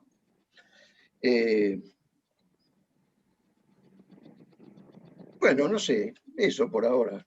Sigamos. Bueno, ¿quieren que les expreso algunas de las otras preguntas que hay? Sí, Perla dale. Frente, aparte de Perla Frenkel, aparte de felicitar y decir que es muy interesante, bueno, en principio el planteo de Mónica, porque a esa altura llegó el comentario, enriquecedor y convocante, verdadera muestra de apertura, dice. Dice, muy importante señalar la acechanza de la tendencia a agruparse alrededor de algún líder o teoría unificadora. ¿Qué pensás acerca de la necesidad de creer que tiene el humano? Patricia Gurmindo acerca un comentario, dice, lindísimo trabajo que describe con gran interés la apertura y el valor del psicoanálisis y la importancia del trabajo analítico para aliviar y contener el sufrimiento en los distintos ámbitos en los que los individuos habitan. Abel Zanotto dice, a los diques de las grietas epistemológicas y disciplinarias, Mónica propone los puentes que acercan. Y en relación a las fronteras y recurriendo a la literatura, es muy recomendable la novela Las leyes de la frontera, del catalán Cercas. El intento de subjetividades distintas, joven de clase media y jóvenes de barrios marginales en la zona cerca de Barcelona, de unirse en los delitos y en el afecto de la amistad. Graciela Cohen dice, excelente Mónica, muy potente la convocatoria a la interdisciplina. Esperamos que se haga la apertura a la convergencia con los estudios de género. Raquel Cielnik dice, ante el interrogante de hoy día acerca de si se adelanta la etapa del espejo, tengo la percepción que en la asistencia virtual, en el intercambio con el consultante, no sé si decir analizante, aclara, algo se apresura, tanto la escucha como la transmisión y también en la recepción, inclusive la captación del mensaje, como siempre, caso a caso. Y Gabriela Kramer dice, excelente, siguiendo esta perspectiva, ¿cómo piensan los dos la formación del psicoanalista hoy? Si les parece, dejamos ahí y los invito a seguir intercambiando. ¿Te parece, Carlos, empezar vos? Que hay varias para vos. No, sí, hay algo que me interesaba subrayar, la idea de la necesidad de creer. Kristeva dedica un libro maravilloso que se titula La increíble necesidad de creer. Y sin ninguna duda, hablando de la desmentida, la creencia es constitutiva de lo humano. Sin creencia no podemos ni siquiera cruzar la calle, ¿no? Si no creemos que el semáforo en rojo es la señal para detener el tránsito, nos llevarían puesto todo el tiempo. Una vez sola, ¿no? Porque ya no sobreviviríamos a la segunda. Me parece que en ese sentido la creencia tiene... Yo hago una distinción entre la creencia y la fe. Mientras que la creencia da un lugar a la duda, da un lugar a la incertidumbre, uno cree, pero ¿no? La fe es entregarse absolutamente al otro con mayúscula, porque siempre el otro semejante, cuando uno tiene fe, se convierte en el otro con mayúscula, ¿no? Lo vemos en la televisión, en la trasnoche, en los programas de los pastores mediáticos, ¿no? Electrónicos. De manera tal que me parece importante señalar que esta necesidad de creer es constitutiva del humano y es lo que también de alguna manera posibilita el lazo social. Si eso también, como todas las cosas, puede ser destructiva del pensamiento, de la autonomía, ¿no? Si se transforma en esto que yo llamo la fe. La otra cuestión que me interesaba mucho, la pregunta por la formación del psicoanalista hoy. ¿Qué sé yo? Hacemos lo que podemos. La escuela tiene todo un procedimiento, me parece que bastante ya muy probado durante muchos años, y que evidentemente da buenos resultados, ¿no? Porque yo conozco muchos psicoanalistas formados, como decíamos, off the record, formados en la escuela, que francamente me merecen el mayor respeto, y creo que este encuentro de hoy da cuenta de que funciona bastante bien la formación de analistas en la escuela de psicoterapia. Lo que estoy seguro es que una formación eclesiástica es más deformadora que formadora.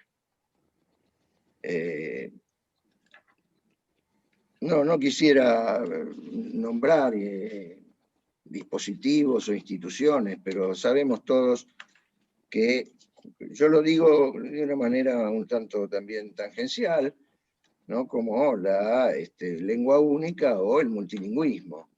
Y yo creo que no hay psicoanálisis, hay mucho psicoanálisis. Y como trataba de decirlo, fundamentándome en esa famosa sentencia de Freud, se trata sencillamente de trabajar con esas dos dimensiones de la clínica, que son la transferencia y la resistencia, y ya estamos en el campo del psicoanálisis. Lleguemos a donde lleguemos con nuestras conclusiones. Por lo tanto, yo creo que la formación es un tanto... no hay una formación, hay muchas maneras. Hay quienes se han formado más autodidácticamente, quienes se han formado más en escuelas muy cerradas. Yo creo que, bueno, algunas corrientes teóricas, y en particular en la Argentina, donde somos un tanto, nuestro carácter nacional, me parece que nos predispone a esa necesidad de un pensamiento absolutamente cerrado.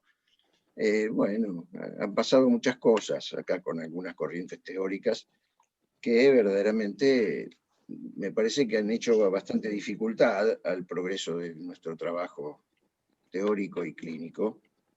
Pero bueno, de todas maneras, me parece que últimamente, en los últimos años, yo lo que observo es una gran apertura al pensamiento múltiple y al pensamiento complejo, sin ninguna duda. De manera tal que, bueno, la formación es, hacemos lo que podemos, me parece. Bueno, seguimos sintonizando. Yo creo que en la formación, el apostar por esta idea de que cualquier producción científica, cualquier disciplina es una empresa inacabada. No sé, pensemos en la física de Newton, ¿no? Y en la relatividad. Hizo falta la física de Newton para que después se produjeran las ideas de Einstein. Bueno, me parece lo mismo. Nosotros en la escuela apostamos por una formación sistemática donde acompañamos el desarrollo de la teoría freudiana y después sus continuadores o las aperturas a las escuelas diferentes. Y es curioso porque cuando uno recién empieza la formación, quizás es más dogmático que después, porque uno necesita sostenerse en algunas cosas que le permitan justamente enfrentar las prácticas que realiza, bueno, con un poquito más de seguridad. Después, en la medida en que esos basamentos están más firmes, quizás uno puede ir cuestionando y abriendo y abriendo y abriendo. Esa es nuestra apuesta. Eso sería la formación también inacabada del psicoanalista. Nunca terminamos de formarnos, ni de pensar, ni de repensar.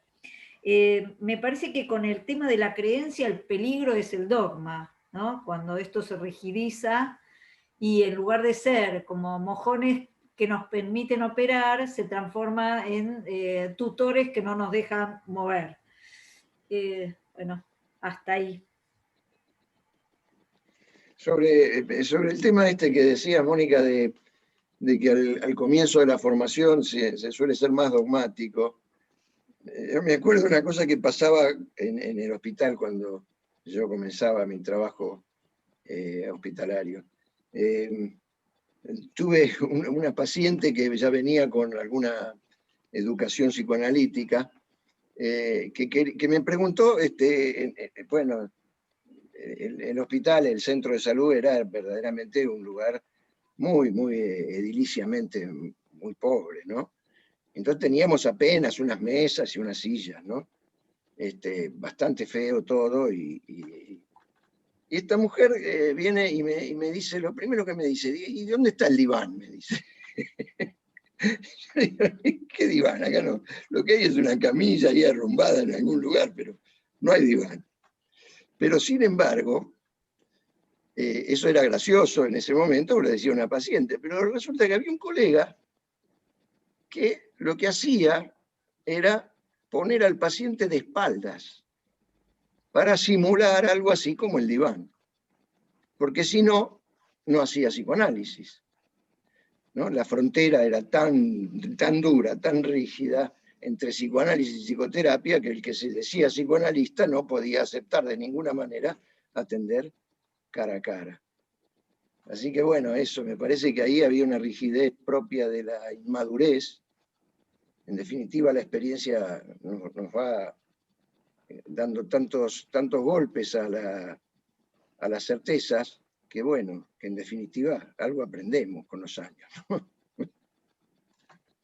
Quería esta anécdota con dónde está el diván. Al comienzo de la pandemia también se escuchó a algunos analistas que para remedar el diván apelaban al teléfono, ¿no? Como si realmente la cosa pasara por ahí, por lo formal del encuadre, ¿no? Sí, sí, claro. Claro.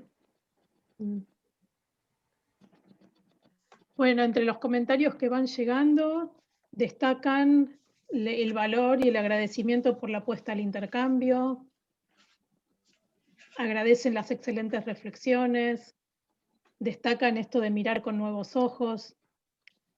Hay un agradecimiento especial a la invitación a reflexionar, a pensar y a pensarnos, y destacan especialmente de las ponencias que son ponencias por fuera de lo dogmático y de las certezas.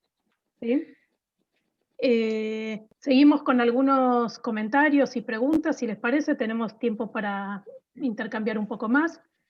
Sandra Borovechik dice, siguiendo la inquietud de Mabel que habíamos comentado antes, se me ocurre pensar cómo somos psicoanalistas, pensar nuestra formación y en que no hay un solo psicoanálisis.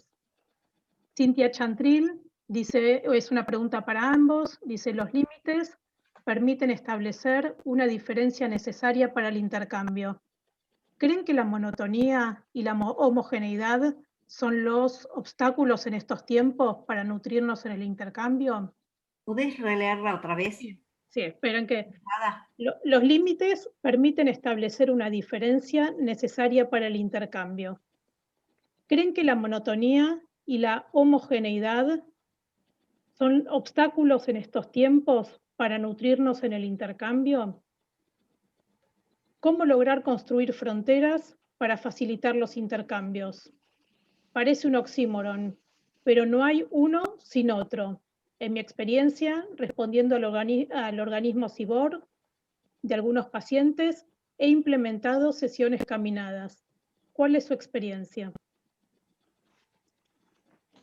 Inés Burgui dice, la institución, como la palabra lo dice, instituye. Si bien no podemos vivir ni trabajar sin conceptos, sin teorías, sin nociones instituidas y, en definitiva, sin instituciones, ¿podemos pensar que el psicoanálisis se sostiene a contracorriente de lo instituido y, por tanto, en permanente tensión con lo que desde allí funciona más bien cerrando que facilitando una apertura a la circulación y devenir del deseo? ¿Quieren que repita? Por favor. Sí, porque es larga. La institución, como la palabra lo dice, instituye. Si bien no podemos vivir y trabajar sin conceptos, sin teorías, sin nociones instituidas y, en definitiva, sin instituciones, ¿podemos pensar que el psicoanálisis se sostiene a contracorriente de lo instituido y, por tanto, en permanente tensión con lo que desde allí funciona más bien cerrando que facilitando una apertura a la circulación y devenir del deseo? Graciela Cohen dice, muy interesante, Carlos. ¿Podrías aclarar tu posición sobre aparato psíquico, yo, ello y superyo? Verónica Echeverry le pregunta a Carlos, pensar la frontera hoy a partir de la pandemia, como la epidermis, ¿aleja o acerca? O tal vez bascula entre estos dos movimientos. Pienso que lo interesante debería ser poder escuchar ahí. Que tenemos pantalla enfrente. Y una más, si les parece. María Eugenia Farrés dice, retomo el tema del cambio en los complejos sensoriales que Carlos tomó. ¿Consideran importantes estos cambios en la sensorialidad posible en el aislamiento para pensar la clínica que observamos en la pandemia? Si les parece, vamos hasta acá. Sí. Sí, por favor. No disparen, no disparen. No. Carlos, ¿querés? Bueno, sí, tengo un par de cosas para comentar. Lo que dice Cintia sobre la monotonía y la homogeneidad, estoy completamente de acuerdo. Me parece que conspiran contra el trabajo creativo, eso desde ya, ¿no? Y sí, en la pregunta por cómo voy a juntar dos cosas, ¿no? Lo de la sensorialidad que decía María Eugenia al final, y lo de las sesiones caminadas que comentaba Cintia, me parece que efectivamente hay una pérdida. Algo perdemos en el vínculo transferencial con la restricción de la sensorialidad a dos sentidos, ¿no? La vista y el oído. Algo se pierde allí. Yo no tengo experiencia con sesiones caminadas ni presenciales en todo este tiempo, de ningún tipo. Me parece una gran idea lo de salir a caminar con los pacientes, que ya a Freud se le había ocurrido, ¿no? En 1895, cuando salía a caminar por esas montañas con, no me acuerdo, Elizabeth R. o una de esas, ¿no? Pero me parece una gran idea porque si yo no es mi caso, en mi clínica no tengo pacientes graves, pero me parece que sí, que en algunos casos es imprescindible algún grado de presencia real, como digo, ¿no? Y esas sesiones caminadas pueden ser una herramienta muy eficaz en esos casos. Después había algo sobre lo instituido, las instituciones, y yo coincido en que no se puede vivir sin instituciones, pero no por voluntad, sino porque nacemos en instituciones. Nacemos en una institución que podemos llamar la familia, no la familia de Engels, pero sí la familia con las nuevas formas que ha venido adoptando en las últimas décadas, ¿no? Nacemos ya en una institución. El problema es que, tomando las ideas de los institucionalistas, está la institución instituida y la institución instituyente. Entonces, a mí me parece que, por supuesto que no es una sin la otra. No vamos a tomar partido por la institución instituyente en contra de la institución instituida, porque toda institución instituyente se instituye y se transforma en instituida. Eso es así, y como tal, instituida, homogénea y monótona, si se quiere, ¿no? Siempre y cuando no haya una instancia instituyente en la propia dinámica de esa institución, ¿no? Que creo que en general todos hacemos un gran esfuerzo, los que participamos de alguna forma institucional del psicoanálisis, todos hacemos algún esfuerzo por instituir algo nuevo. Y me parece que esta pandemia nos ha dado precisamente una oportunidad inmejorable para instituir algo nuevo, para inventar algo. Tuvimos que inventarnos. Lo estamos haciendo todavía, pero ya vamos encontrándole la vuelta a una modalidad de trabajo y a una serie de... Bueno, todo esto, digo, este encuentro de hoy es un intento más por encontrar esa normalidad de lo anormal. Bueno, después había dos preguntas. Una que, la verdad, me resulta difícil, de Graciela, que habla del yo, el ello y el superyo, cómo lo pienso. Y yo no me aparto demasiado en ese sentido de las ideas clásicas, ¿no? No me parece que tenga demasiado que decir diferente. Así que... Pero después está el tema de la frontera, ¿no? Lo que dice Preciado, de que la frontera es la epidermis. Si une o separa, aleja o acerca. Aleja y acerca. Yo decía de esta mujer, ¿no? Que decía cuánto hace que nadie me toca. Pero no se trata de ser tocado eróticamente. Se trata, sí, de ser tocado libidinalmente. Entonces, cuando la frontera es la epidermis, que nos aleja del contacto con otro, eso, sin duda, nos separa. Pero también está la epidermis como frontera cuando compartimos esa epidermis con otra persona, ¿no? Quienes vivimos en pareja y estamos en la burbuja de nuestra casa, no sufrimos de la misma manera esa cuestión. Pero, verdaderamente, cuando me encuentro ocasionalmente con alguna persona querida, en la calle, caminando y eso, me resulta terriblemente doloroso no poder darle un abrazo a esa persona. Estoy pensando en mi hija, que me va a venir a buscar dentro de un rato para salir a caminar. Es doloroso. Creo que es la definición más clara. No poder abrazar o besar a alguien muy querido. Entonces, bueno, sí, aleja. Yo creo que aleja. Sobre todo si esa frontera es muy rígida, ¿verdad? Porque lo requiere la situación, porque la persona con la que uno se va a encontrar tiene contactos sociales muy importantes o lo que fuera, ¿no? Con gente que se cuida, bueno, uno está un poquito menos preocupado. Pero bueno, eso.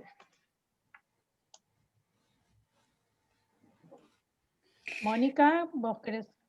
Sí, voy a invertir el orden, porque partiría con esto de los cambios en la sensorialidad. Creo que también los analistas tenemos cierta tensión entre la tendencia a la adaptación, ¿no? Y a la desadaptación, digamos. Y en ese sentido yo me he encontrado riendo, haciendo chistes, como incluyendo de alguna manera lo corporal, los gestos, aún a través de la pantalla. A veces pienso, si no es por la edad, ¿no? El lugar del cuerpo que va cambiando, pero no he sentido tanto el déficit de la presencia en el consultorio, con los pacientes, ¿no? Sí en los vínculos, ¿no? Ahí haría otra diferencia, esto que dice Carlos del dolor de la distancia. Ahora, la frontera como piel no es distancia, es diferencia, ¿no? En ese sentido, no es una raya, puede ser como un espacio de frontera, ¿no? Y en ese sentido, bueno, o sea chica, o sea granda, ¿no? En ese sentido, ¿cómo somos psicoanalistas? Yo me pienso como en una posición como de incomodidad, como teniendo que dar cuentas con cierta exigencia desde dónde pienso cada cosa, ¿no? En esta apertura que traté de mostrar en el trabajo, no es sin rigor, de que cada palabra quiere decir lo que quiere decir y no es cualquier cosa, no es un eclecticismo donde todo vale. Entonces, desde esa incomodidad de tener que precisar, me voy buscando en diferentes ámbitos donde definir, donde encontrar esas definiciones. Y esa incomodidad, y ahí junto con la pregunta sobre lo instituido y lo instituyente, me parece que es la que permite que de tanto en tanto aparezca lo instituyente. No es que aparece todo el tiempo lo instituyente, ni siquiera en el psicoanálisis. O sea, hay veces que el psicoanálisis llevado por mí misma, o sea, por la misma persona, puede funcionar en los carriles de lo instituido, de lo burocrático, ¿no? La apertura no es siempre, es un hallazgo de vez en cuando. Y yo creo que transitar el psicoanálisis para mí es eso, es estar como en ese borde buscando. Bueno, y hasta ahí. Bueno, siguen llegando un montón de agradecimientos más, de felicitaciones por los escritos, por el intercambio. Les leo un comentario de Enrique Ascaso que dice: la necesidad de creer nos es fundamental, pero entiendo que las ponencias de ambos nos advierten de las certezas. Magdalena Echegaray dice: excelente texto, Carlos, rico, profundo y complejo. Te lo agradezco. Un recorrido por puentes, territorios novedosos, guiado por instrumentos creados y modelados a través de la experiencia. Daniel Slucky dice: ponencias por fuera de lo dogmático. Marta de Justi felicita al equipo organizador. Muy creativas y acertadas las propuestas de intercambio. Permite poner en juego poesía, imaginación y creación frente a la enorme limitación de la pandemia. Gracias, Marta. Norberto Lloves dice: el resultado del examen de realidad lo define como una creencia. El examen de realidad lo define como una creencia. Otra cosa es la certeza a la cual remite la fe. Lucila de la Serna dice: la relación de creencia y el pensamiento. Cuando esta paraliza el pensamiento y no permite dudar para seguir pensando. Perla Frenkel dice, muchas gracias a todos, muy enriquecedoras exposiciones e intervenciones posteriores. Sigo pensando como Freud, que es muy importante el análisis del analista. Marta de Giusti, y me parece que con esta pregunta vamos a ir cerrando, y quiero que la palabra, que la última la palabra la tengan ustedes obviamente, dice una pregunta para ambos. Si piensan que los cambios en los complejos sensoriales también pueden ser muy interesantes a partir de descubrir nuevas fuentes, a partir de la brusca detención de la vida vertiginosa. ¿Se entiende? No, volvé. No. Piensan en que los cambios en los complejos sensoriales también pueden ser muy interesantes a partir de descubrir nuevas fuentes, a partir de la brusca detención de la vida vertiginosa. No sé si Marta sigue estando por ahí, querrá aclarar un poco la formulación de la pregunta.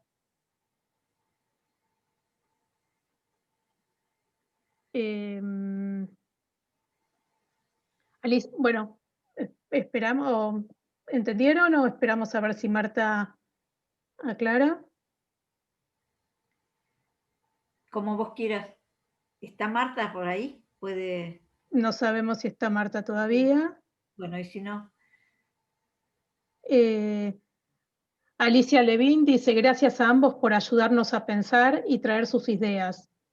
A Mónica le pregunta, ¿las teorías en construcción son equivalentes a los mapas novedosos? Y a Carlos, reitera la pregunta de Sandra, que dice, algo más sobre cómo pensás el llamado aparato psíquico. ¿El? Llamado aparato psíquico.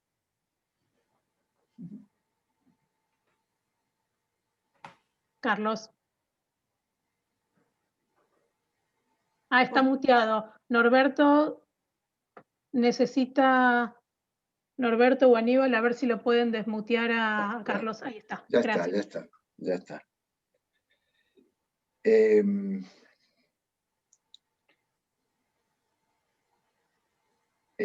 aparato psíquico. A mí me parece que las metáforas tienen un valor performativo. Me parece, no es que me parece a mí, sino que es una evidencia. Entonces depende de cómo digamos las cosas, de los efectos que eso produce, ¿no? Entonces, aparato psíquico habla de una estructura organizada y rígida que tiene un funcionamiento, para tomar una de las preguntas, monótono y homogéneo. ¿No? Me imagino cualquier aparato sencillo, una polea, cualquier aparato, siempre actúa de la misma manera y reproduce los mismos efectos. Cuando yo digo que sería bueno apropiarnos de algunas metáforas de la ciencia contemporánea o de la poesía, yo qué sé, ¿no? Podría ser también. Y digo que me parece que sería más adecuado pensar en un organismo cyborg, es porque creo que la tecnología ha tomado un lugar tan enorme en nuestra, no sé, de 10 años a esta parte, no sabría decir exactamente cuánto tiempo, pero ha tomado tal predominancia en la vida cotidiana de todos los sujetos, que ya también interviene en la constitución psíquica. Entonces, que sea, ¿no? A los chicos hace 50 años, nuestros padres, cuando éramos bebés, nos acunaban con una canción, nos leían un librito, nos contaban un cuentito. Ahora, ¿qué se hace? Se le da la tablet o el teléfono celular. Los chicos de 1 año y medio saben manejar un teléfono celular con más destreza, la destreza del cazador de la que hablaba Melville, que la abuela. Eso es seguro. Entonces quiero decir, ahí hay algo, un organismo en el sentido de que el organismo es aquello que interacciona con su medio de una manera absolutamente imprescindible. El organismo no vive sin su medio y no deja de ser transformado y transformar a su medio. Entonces me parece que más que un aparato, me gusta más lo de organismo. Eso es lo que tengo para decir sobre el tema este. Después Marta de Justi decía algo que ahora me olvidé. Ahí puedo repetir la pregunta de Marta de Justi, que la aclaró en el chat. Ella dice, pienso que la brusca detención de nuestra vida cotidiana para algunas personas les produjo nuevas fuentes de su sensibilidad. Sí, estoy de acuerdo. Estoy de acuerdo. He observado en varias situaciones clínicas que pacientes que venían siempre demorando ciertas cosas porque estaban muy ocupados con otras, porque tenían que correr detrás de alguna cosa muy, muy urgente de la vida cotidiana, ganarse la vida, ir de acá para allá. Entonces se olvidaban de que llegaban a su casa, ¿no? Y estaban tan cansados que lo único que querían era mirar la tele e irse a dormir, y no sabían quiénes eran sus hijos, por ejemplo, ¿no? Entonces, de repente, la detención brusca ha producido efectos maravillosos, ¿no? También ha producido efectos catastróficos, sí, sin duda, ¿no? En la economía está claro que vamos a ver cómo salimos de todo esto, si salimos.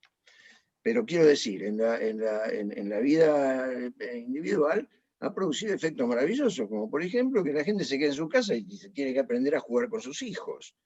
O de repente tiene que hacer cosas que venía demorando. Entonces yo he encontrado varios pacientes que han descubierto formas de trabajo que venían demorando y que de repente una explosión y se han llenado de trabajo con ayuda de esto, del Zoom o del teletrabajo. Entonces digo, sí, la detención ha producido cosas extraordinarias. Y me parece que si pudiéramos sostener, me gusta mucho cómo piensa Berardi estas cosas, ¿no? Al principio de la pandemia, Berardi dio una conferencia en el Colegio de Psicoanalistas donde dijo que no hay vuelta, de esto no hay nueva normalidad. Participamos en un libro que publicó la revista El Psicoanalítico en el mes de mayo, a principios de mayo, que se llamó Stop COVID-19. Stop. Nueva normalidad, volver a la normalidad. No, ya no es más esa normalidad. La normalidad de la búsqueda de satisfacer un agujero en el alma y yendo a comprar al shopping. El domingo pasado pasé por el shopping Caballito, que es un shopping bastante berreta, pequeño, ¿no? Y había una cola de una cuadra para entrar.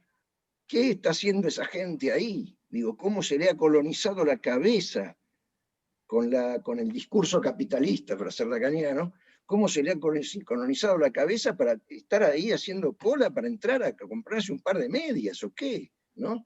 Digo, hay algo de esto que me parece que no va a volver a ser igual, a pesar de las fuerzas que empujan a que vuelva a ser lo mismo. ¿Sí?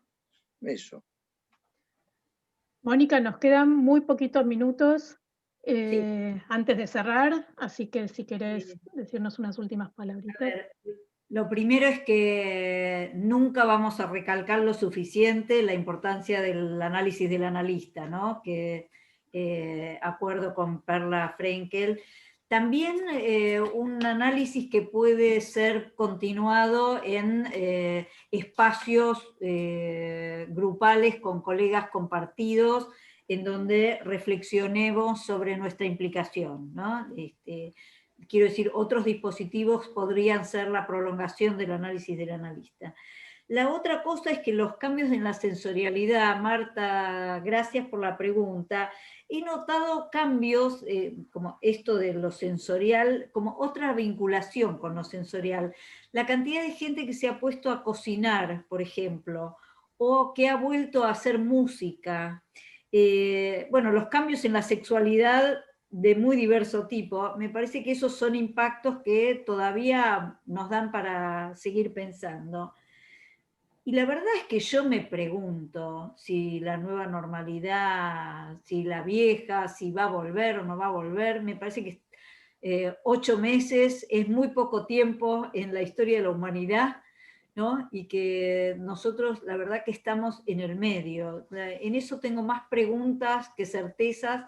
Recuerdo todo lo que se ha dicho al principio, ¿no? Desde Zizek, Agamben, grandes pensadores que al mes ya arriesgaban sentencias. No me animo. Y la verdad que prefiero, en todo caso, como apuesta que comparto, es esto, a seguir pensando y a resistir, ¿no? En todo caso, si va a haber fuerzas que busquen que vuelva lo de antes, de resistir con el pensamiento. Gracias, Mónica. Gracias, Carlos. Hermoso intercambio, hermosas ponencias.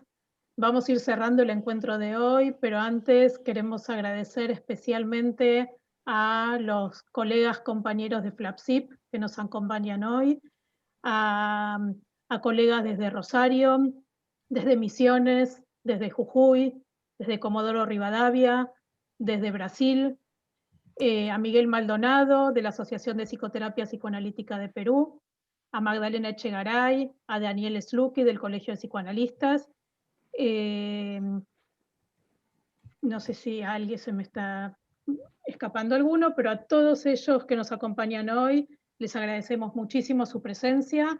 Los esperamos a todos el viernes a las 7:30 de la tarde para seguir pensando, para seguir pensándonos, para seguir mirando con nuevos ojos y para continuar el viaje, ¿sí? En nombre de la comisión organizadora de la jornada, les agradecemos a todos la presencia y como está ahí el flyer, los invitamos a reencontrarnos el viernes a las 7:30 de la tarde en la nueva mesa que tiene como título Nuevas teorizaciones sobre lo actual, tiempos de invención y redescubrimiento. Vamos a tener ahí el placer de escuchar al licenciado Enrique Ascaso y a la licenciada Magdalena Echegaray, agradecemos mucho su presencia hoy también, y que va a coordinar la licenciada Liliana Felberg. Los datos para entrar al Zoom los van a poder encontrar en las redes de nuestra escuela, en el Facebook, que es Asociación Escuela Argentina de Psicoterapia para Graduados, o en el Instagram, que es @aeapg, ¿sí? Y a todos aquellos que se hayan inscrito a las jornadas previamente, seguramente, y esperemos que sea así, les habrá llegado un mail con toda la información para el acceso a las 3 mesas que tenemos por delante, ¿sí? Bueno, nuevamente agradecemos a todos su presencia y ahora les pedimos a los organizadores si pueden abrir los micrófonos de todos, así les damos un merecido aplauso a los expositores y nos despedimos todos hasta el viernes a las 7:30 de la tarde. Gracias. Gracias a todos. Gracias. Gracias, muy bueno. Muchas gracias. Bueno, muchas gracias. Muchas gracias por esta oportunidad. Felicitaciones, felicitaciones, muchas gracias. Bueno, muy bueno. Felicitaciones. Excelente.